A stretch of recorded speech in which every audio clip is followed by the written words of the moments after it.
नमस्कार दोस्तों, आपका स्वागत है सुभाष सोनी चैनल पर। यहाँ आपको मिलेंगे बेहतरीन कराओ के ट्रैक गाने को निखारने वाले आसान टिप्स और जल्द ही मिलेगी दिल को छू लेने वाले मेरे ओरिजिनल गाने और आपकी संगीत यात्रा के लिए शुभकामनाएं। नमस्कार। आज हम एक ऐसी दुनिया में उतर रहे हैं जो हम सबके बहुत करीब है, संगीत की दुनिया। हाँ बिल्कुल। खास तौर पर हम आज खंगालेंगे वो एक एहसास जो हम सब ने कभी ना कभी महसूस किया होगा। पुराने हिंदी गानों की यादें और नए जमाने की धुनों के बीच का जो एक तरह का क्या कहें खिंचाव है। हाँ, वो मीठी सी टक्कर। सही। हमारे सामने एक सोर्स है जिसका शीर्षक है संगीत पुराना दिल नया धमाल। और ये सोर्स ना एक छोटी सी पर बड़ी दिलचस्प बातचीत दिखाता है। अच्छा, किसके बीच? इसमें एक तरफ है राहुल जो एकदम पार्टी वाले नए गानों पर झूम रहा है, और दूसरी तरफ है सिया जो पुराने नगमों में बिल्कुल खोई हुई है। ये तो आम नजारा लगता है आजकल। हाँ, तो इसी सोर्स के जरिए हम ये समझने की कोशिश करेंगे कि आखिर ये दो अलग तरह के संगीत लोगों के लिए क्या मायने रखते हैं। ठीक है, तो कहाँ से शुरू होती है ये बातचीत? तो कहानी शुरू होती है एक ऐसी जगह से जहाँ माहौल एकदम बटा हुआ सा है। डीजे है, जोर शोर से नए गाने बज रहे हैं। हाँ, और राहुल पूरी एनर्जी में नाच रहा है। उसको लगता है भाई इन गानों की बीट्स कमाल हैं, एकदम पार्टी वाला माहौल बना देती हैं। मतलब वो पैर थिरकने लगते हैं अपने आप। बिल्कुल। लेकिन वहीं पास में सिया बैठी है, उसने ईयरफोन लगा रखे हैं और शायद लता मंगेशकर की आवाज सुन रही है। अच्छा, एकदम कंट्रास्ट। हाँ, और वो राहुल की बात से पूरी तरह सहमत नहीं है। उसका मानना है कि ठीक है, बीट्स में दम है, पर संगीत का असली मजा तो सुरों और शब्दों में है। वो पुराने गानों की मिठास की बात करती हैं, कहती है आजकल वो कम सुनने को मिलती है। तो ये एक मजेदार टकराव है ना। हाँ बिल्कुल है। एक तरफ वो संगीत जो शरीर को नचाए और दूसरी तरफ वो जो शायद रूह को छू जाए। हाँ, और यही इस सोर्स की मुझे लगता है खासियत है। ये दो बिल्कुल अलग अनुभवों को इतने करीब से दिखाता है। राहुल का जो अनुभव है वो शारीरिक है, इंस्टेंट एनर्जी, थिरकन, माहौल में घुल जाना। हाँ, एकदम बाहरी। हाँ, सोर्स उसे ऐसे दिखाता है जैसे संगीत सीधे उसके शरीर पर असर कर रहा है, उसे नाचने पे मजबूर कर रहा है। ये जो तात्कालिकता है, इमीडिएसी, ये नए संगीत की पहचान बताई गई है सोर्स में। और सिया? दूसरी तरफ सिया का अनुभव पूरी तरह से भावनात्मक है। उसके लिए संगीत का मतलब है गहरा जुड़ाव, शब्दों के मायने, वो सुरों का जादू। सोर्स में वो मिसाल भी देती है, जैसे लग जा गले जैसे गानों की, कि इन्हें सुनकर एहसास गहरा होता है, शायद आंखें भी नम हो जाएं। सही। तो यहाँ संगीत यादों से जुड़ता है, वो भावनाओं को कुरेदता है। तो सोर्स साफ तौर पर दो ध्रुव दिखा रहा है, एक बाहरी ऊर्जा, एक भीतरी एहसास। और सोर्स में राहुल का एक मजेदार तर्क भी है जो शायद आज की जो तेज रफ्तार जिंदगी है ना, उसको दिखाता है। क्या कहता है राहुल? वो मजाक में कहता है कि भाई पुराने गाने इतने धीमे होते हैं कि उन्हें सुनकर नींद आ जाए। हाँ, ये सुना है मैंने भी लोगों को कहते हुए। तो क्या ये सिर्फ मजाक है या ये दिखाता है कि शायद आजकल लोगों को हर चीज में तेजी चाहिए, संगीत में भी? ये एक दिलचस्प पॉइंट है जो सोर्स उठाता है। राहुल का ये कहना शायद उस पीढ़ी या उस मानसिकता को दिखाता है जिसे तुरंत ग्रेटिफिकेशन चाहिए। हाँ, इंस्टेंट मजा। बिल्कुल। धीरज या ठहराव शायद कम आकर्षक लगता है उन्हें, लेकिन सिया का जवाब इस पर और रोशनी डालता है। वो मुझे काफी अच्छा लगा। हाँ, सिया का जवाब वाकई सोचने पे मजबूर करता है। वो कहती है कि यही धीमापन, यही ठहराव तो उन गानों को यादगार बनाता है। और फिर वो एक बड़ा सवाल उठाती है जो शायद इस पूरी बहस के बिल्कुल केंद्र में है, कि क्या कल सुबह किसी को याद भी रहेगा कि रात पार्टी में वो किस नए गाने पे नाचे थे? उफ, ये तो गहरा सवाल है। हाँ, ये याददाश्त वाला पहलू काफी अहम लगता है इसमें। ये याद वाला एंगल सोर्स में बहुत महत्वपूर्ण है। बिल्कुल।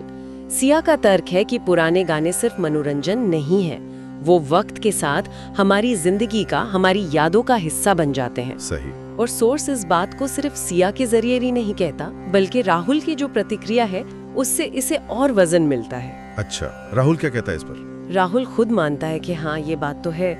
उसके पापा आज भी किशोर कुमार के गाने गुनगुनाते हैं। अरे वाह। हाँ, तो ये एक छोटा सा उदाहरण दिखाता है कि पुराने गानों का असर कितना टिकाऊ है, वो पीढ़ियों तक कैसे जिंदा रहते हैं। सोर्स में सिया जैसे एक तरह का वर्गीकरण सा करती हैं। क्या वर्गीकरण? कि पुराने गाने दिल और आत्मा के लिए हैं, लंबे समय तक टिकने वाले, जबकि नए गाने शायद आज के ट्रेंड, माहौल और वो जो तात्कालिक मस्ती होती है उससे ज्यादा जुड़े हैं। Instant fun. हाँ, इंस्टेंट फन। सोर्स में एक लाइन है जो इस फर्क को बिल्कुल साफ करती है। पुराने गाने यादों की तरह होते हैं, सालों तक दिमाग में रहते हैं। ये सुनकर ऐसा लगता है कि सोर्स शायद पुराने गानों को ज्यादा वजन दे रहा है, क्या वो नए गानों को कमतर आंक रहा है? ये एक जरूरी सवाल है और पहली नजर में ऐसा लग सकता है, बिल्कुल, खासकर जब यादों और आत्मा जैसे शब्द पुराने गानों से जोड़े जा रहे हैं। हाँ। लेकिन अगर हम पूरी बातचीत देखें तो सोर्स का इरादा शायद तुलना करना है, फैसला सुनाना नहीं। राहुल भी जब पूछता है कि क्या पुराने गाने लास्टिंग मेमोरी हैं और नए इंस्टेंट फन, तो वो एक तरह से समझने की कोशिश कर रहा है, लड़ाई नहीं कर रहा। अच्छा, मतलब वो सिर्फ समझने की कोशिश कर रहा है कि फर्क क्या है। हाँ बिल्कुल, सोर्स ये दिखा रहा है कि दोनों के कार्य मतलब फंक्शंस अलग हो सकते हैं। पुराने गानों का भावनात्मक वजन ज्यादा हो सकता है। हाँ। वो नॉस्टैल्जिया जगाते हैं, गहरा जुड़ाव पैदा करते हैं। नए गाने शायद उस पल की ऊर्जा, जश्न और वो जो सोशल वाइब होती है ना, उसके लिए ज्यादा महत्वपूर्ण है। हाँ, उस मोमेंट के लिए उनका मकसद शायद अलग है, लंबी यादें बनाना नहीं बल्कि उस क्षण को यादगार बनाना। हाँ। तो सोर्स दोनों अनुभवों को वैध मान रहा है, ऐसा मुझे लगता है। और सोर्स में सिया खुद इस संतुलन की बात करती है ना? हाँ बिल्कुल, सोर्स का जो मर्म है वो शायद इसी संतुलन में छिपा है। सिया का ये कहना कि अगर पुराने गाने आत्मा को छूते हैं तो नए गाने शरीर को झुमा देते हैं, ये दिखाता है कि दोनों की अपनी अपनी जगह है, अपनी अपनी जरूरत है। सही बात। ये एक तरह से दोनों तरह के संगीत का सम्मान है।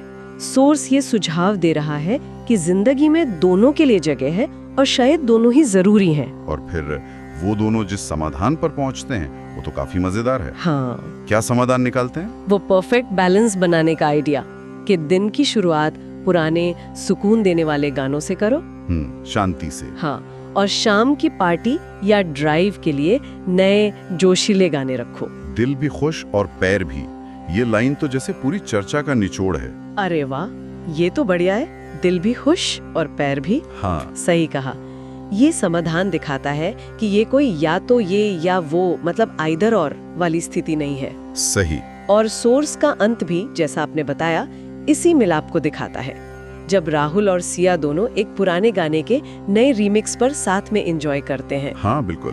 ये एक प्रतीक की तरह है कि पुरानी आत्मा और नई धड़कन वो साथ चल सकते हैं और शायद एक नया दिलचस्प अनुभव बना सकते हैं। तो अगर हम इस पूरी बातचीत से कुछ मुख्य बातें निकालें जो सोर्स हमें दे रहा है, तो वो क्या होंगी? मुझे लगता है पहला बिंदु तो यही है कि संगीत की भूमिकाएं अलग अलग होती हैं। हाँ, मतलब भावनात्मक गहराई देना अलग बात है और शारीरिक ऊर्जा देना अलग। बिल्कुल। मुख्य निष्कर्ष यही निकलता है कि संगीत बहुआयामी है, ये हमारी अलग अलग जरूरतें पूरी करता है। सोर्स दिखाता है कि कुछ संगीत हमें भावनात्मक स्थिरता, यादें और सुकून देता है।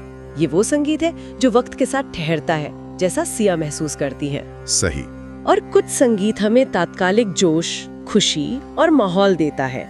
ये वो संगीत है जो उस पल को जीने के लिए जरूरी है, जैसा राहुल महसूस करता है। तो टकराव जरूरी नहीं है? बिल्कुल नहीं। सोर्स का बड़ा संदेश ये है कि इन दोनों अनुभवों में टकराव जरूरी नहीं, संतुलन मुमकिन है और शायद यही जिंदगी को ज्यादा रंगीन बनाता है। ये पुराना बनाम नया की बहस से ऊपर उठकर दोनों की अहमियत पहचानने की बात करता है। ये वाकई सोचने वाली बात है। अक्सर हम संगीत को अच्छा या बुरा, पुराना या नया कहकर मतलब बांट देते हैं, पर शायद ये इतना सीधा नहीं है। हाँ बिल्कुल। और यहीं से एक दिलचस्प सवाल उठता है जिस पर शायद हमारे सुनने वाले भी विचार करना चाहें। जरूर, क्या सवाल है? सवाल ये है कि संगीत का जो असर हम पर होता है वो कितना वस्तुनिष्ठ है, मतलब ऑब्जेक्टिव, और कितना व्यक्तिपरक, सब्जेक्टिव। गहरा सवाल है। क्या किसी गाने का हमें पसंद आना या ना आना, उसका हमें रुलाना या नचाना सिर्फ हमारे मूड, हमारी उम्र, उस वक्त के माहौल या हमारे निजी यादों पर निर्भर करता है? या फिर संगीत में वाकई कुछ ऐसे तत्व होते हैं, कोई खास राग, कोई आवाज का जादू, शब्दों की कोई बनावट जो हर किसी को हर समय एक जैसा महसूस करा सकते हैं? क्या संगीत में कुछ सार्वभौमिक है, यूनिवर्सल, जो पीढ़ियों और पसंदों से परे हैं? वाह, इस पर सोचने के लिए काफी कुछ है ना? बिल्कुल, ये सोचने के लिए एक बहुत अच्छा विचार है।